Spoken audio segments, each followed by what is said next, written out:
My name is Amy Gossett, and I teach theater, speech, and broadcasting. Sonia McGowan. I teach Spanish 2 and 3. Mel Chartier, and I teach social studies, primarily AP Government and World History. Patrick Mooney. I'm currently in my 19th year in mathematics, and I'm currently teaching pre-calculus and geometry A.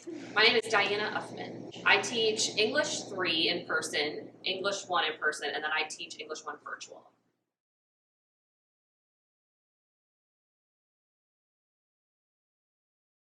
I like to move them out around my room and teach. I teach very physically. Like I'm moving, I'm moving my hands, I'm in different parts of the room.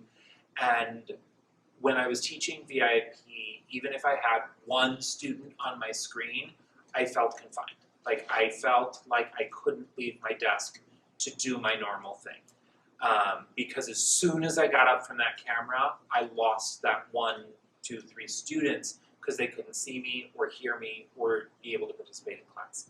So I felt that the best solution was to remain at the desk and find ways to interact with my in-person kids without having to get up from the desk.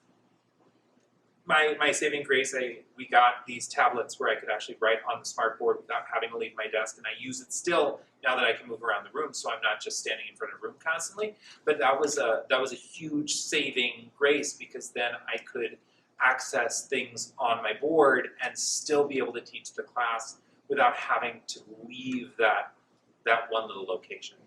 I focus more on the learning experience rather than the grade that is given to someone. If someone can show me that they have learned something and show me that they can apply it to something else, that is just as acceptable to me as them, scoring perfectly on a multiple choice test. Like I said, the students aren't the same type of kid anymore, and so I've made things digital. I've changed how I organize my classes. I've prioritized certain things that deal more with emotional health. Being able to connect with the student first and then teach the student and then evaluate the student. Yeah, something that's stressful time-wise is when I'm on a virtual class and then my in-person people come in right after.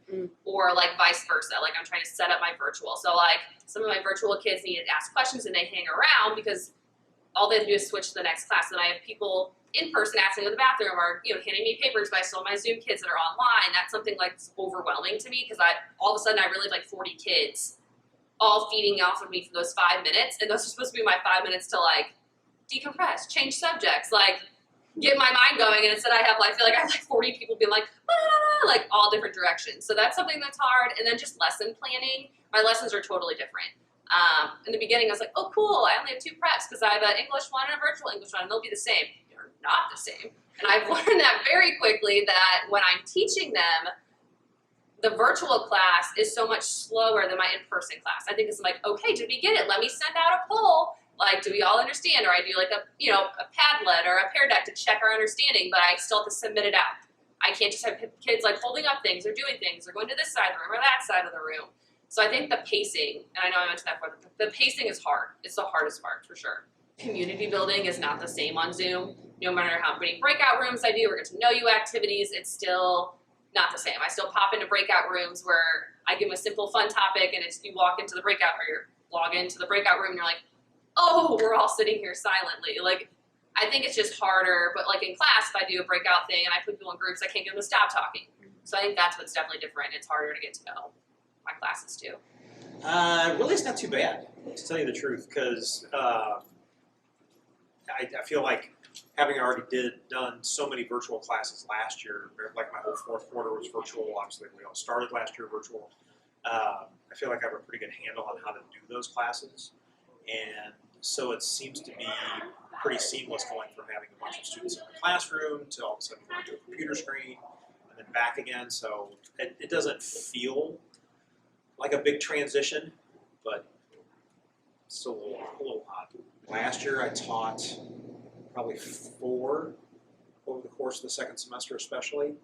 And that was kind of a challenge because I did feel like, if I would have 3 kids on my screen, but then I had a classroom of 20 kids, the 3 kids on my screen definitely not that I didn't pay attention to them, but there would definitely be times where I felt like I did have to come back and like lean into the screen, like, did you guys hear that? And, things like that. So I felt more for them. Like I was glad that, if they got quarantined or any of those kinds of things happened, that they were able to Zoom in and still not miss class, which was awesome.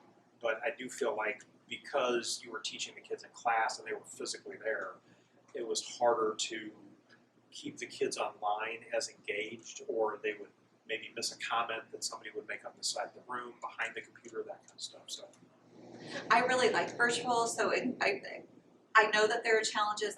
They're not coming to mind.